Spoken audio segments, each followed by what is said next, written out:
Welcome to the Fierce Factor podcast. I'm your host, Kaeli Lindholm. A few years ago, I took the biggest leap of my career, leaving behind my lucrative corporate management job to follow my passion and live my purpose of helping aesthetic practice owners make big leaps in their business. My journey from corporate America to entrepreneur has had its share of joys and challenges. Along the way, I've learned invaluable lessons about business, personal development, and especially myself. To succeed, I've had to embrace emotional discomfort, face my fears, and tap into what I consider my inner fierce factor. My mission for this podcast is to help business women like you overcome limiting barriers and push past your fear to achieve your own version of success. Join me as I share lessons from my own journey and learn from badass, fierce women making big moves in their careers, as well as the men who supported them. Let's go. You're listening to episode 3, Says Who, with Dr. Sabrina Fabi. Guys, I am super excited to share this amazing interview with you. I had the opportunity to get vulnerable with one of our industry thought leaders, Dr. Sabrina Fabi. She is a gorgeous and brilliant board-certified dermatologist who practices out of the world-renowned Cosmetic Laser Dermatology practice in San Diego with Doctors Goldman, Butterwick, Groff, Wu, and Bain. And you may recognize her as the medical news correspondent for Fox News. And she's also on the talk show The Gist by Allergan.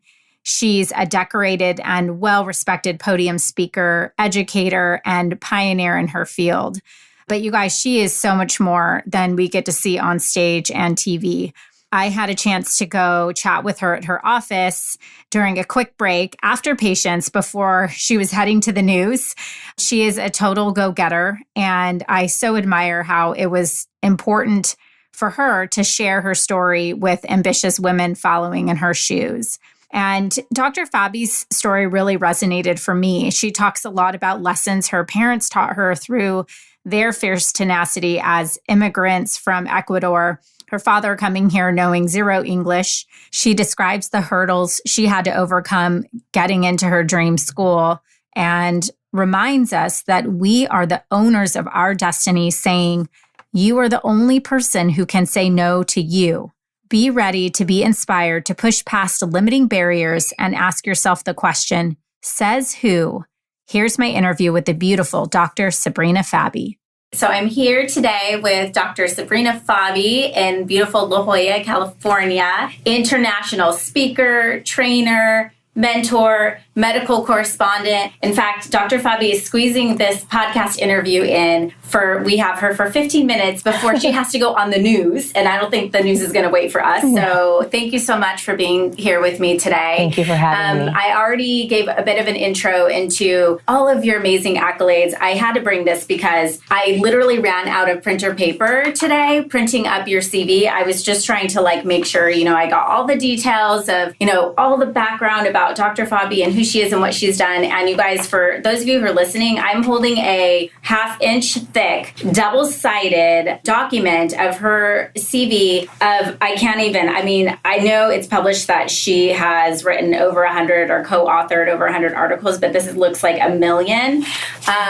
So my point, Dr. Fabi, I'm so honored to be here. And you're so well known for your being a pioneer really in this industry and the things as I'm looking through some of the articles you've written, and I even just following you on Instagram, I learned so much from you. And really what this podcast is about is answering for the people like me and the women and men behind you in your field who look at you and see you on stage and winning awards and doing all these great things. But there is a woman behind all of the glitz and glam, right? And clearly, pretty much anybody that I know who has achieved a level of success that you have has experienced some sort of struggle or adversity. Absolutely. And so I really want to, get a little bit vulnerable with you and peel the onion back a little bit to know more about Dr. Fabi, the woman. Okay. Fair. Yep. Yeah. So can you start by telling us a little bit about yourself and your background and how you became,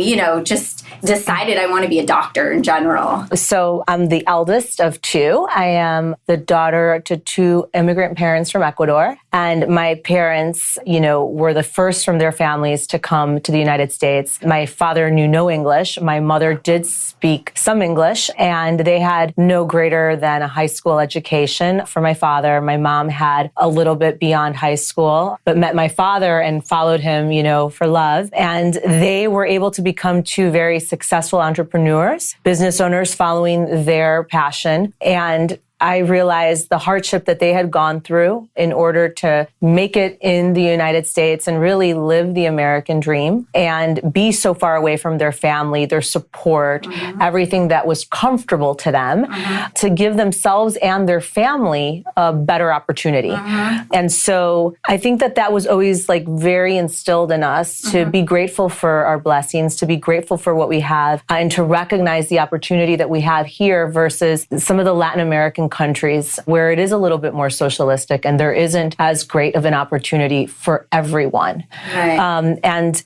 And so with that kind of just watching them, their work ethic, their constant state of gratitude for what they have, their constant passion for contributing and giving back to the society, specifically the Latino community in Chicago. That's where we grew, that's where I grew up. And just kind of making a difference, in their existence here, I think instilled in me very similar values. And so at the age of 6, I knew I wanted to be a doctor. Wow. And I think it came from a place of wanting to take away people's suffering. It pained me when I saw people suffer. Maybe it's because I'm an empath. I don't know. At the age of 12, I realized I wanted to be a dermatologist. Wow. And that's because I had suffered with childhood eczema, always got made fun of for having eczema. Kids don't understand what eczema is. Why are your legs all scratched up? Why do you have all these rashes? And then I got cystic acne. And I just think realizing the more profound effect that something so superficial can have on the overall self-esteem and confidence of someone when they're 12 and they don't have the emotional maturity or resource to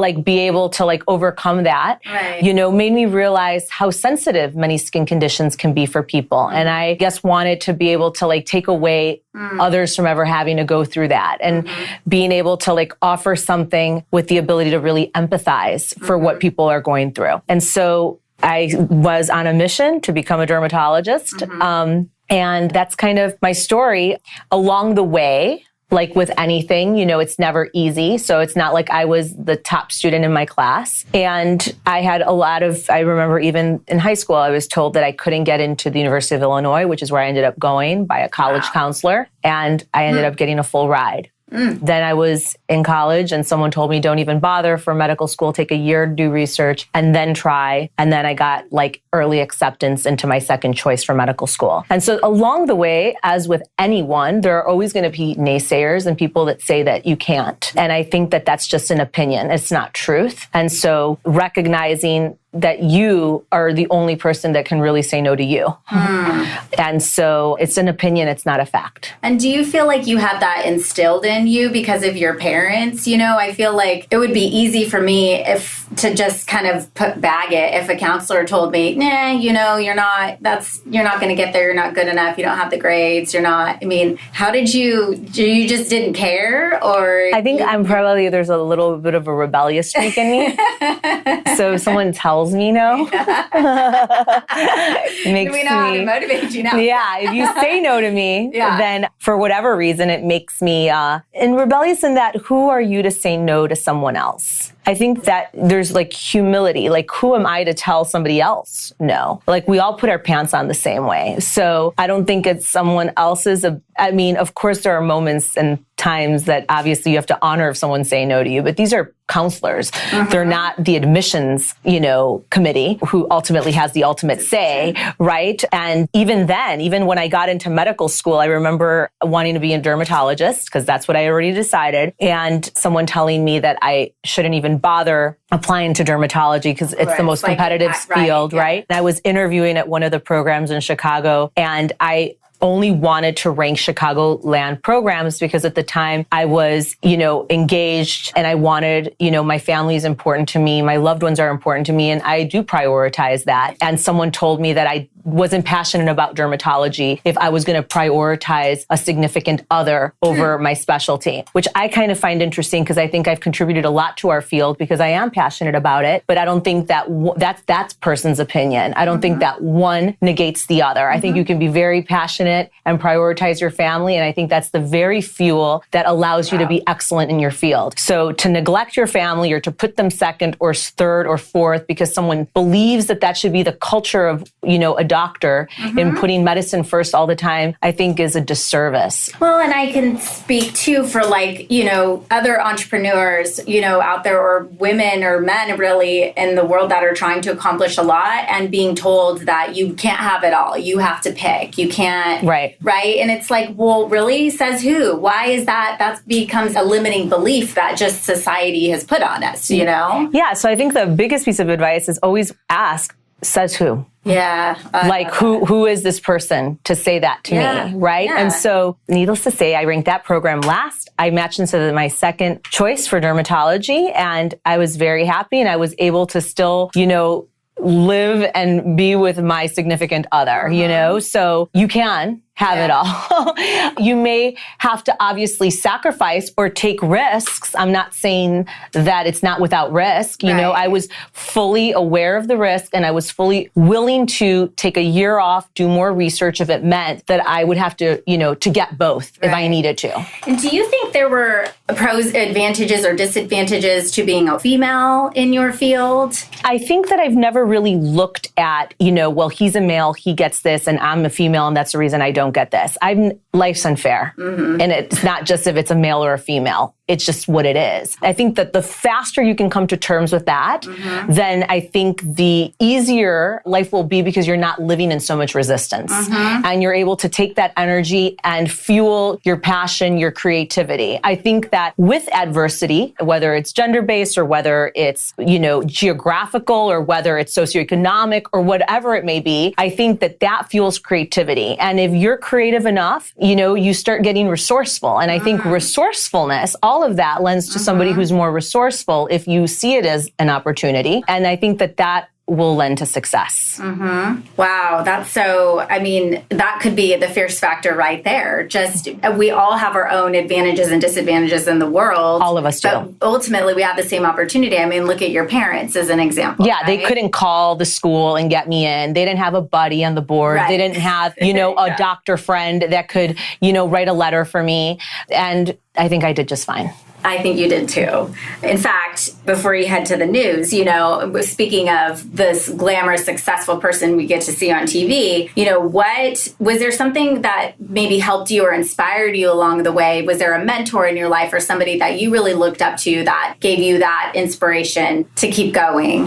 I think who you surround yourself with makes a huge difference. I have been blessed to be a part of one of the best practices, I think, in the United States. And part of it was, by luck. Part of it obviously is hard work, but I chose to again leave my family, drag my significant other at the time across the country. And he was not happy about that, because I was on a mission to come to San Diego to do a fellowship at the practice that I presently work at, Cosmetic Laser Dermatology, because it was one of the few at the time. There were only, I want to say, 3 or 4 top aesthetic dermatology fellowships at the time. Today in 2020, there are over 25. At the time, there were 4 positions, and I wanted to be here. There's over, 50 lasers and devices. They do lipo, we do injectables. There was a lot of research. Right.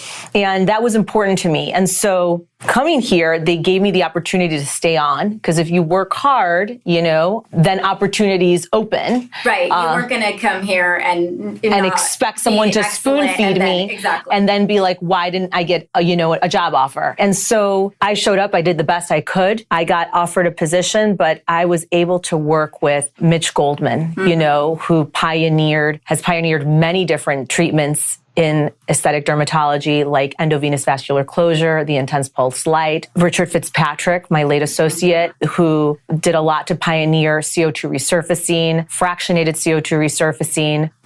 Kim Butterwick, who did a lot to pioneer fat transferring here in the United States. So I've been, and then I got paired with Jean Carruthers, my mentor, who is, basically the pioneer and innovator of Botox cosmetics. So I stand on the shoulders of giants, So when you have that as the people that you're kind of dealing with and working with on a daily basis, your standard is extremely high. And so something I always tell myself is that maybe it can be painful to have high expectations, but you should definitely not lower your standards.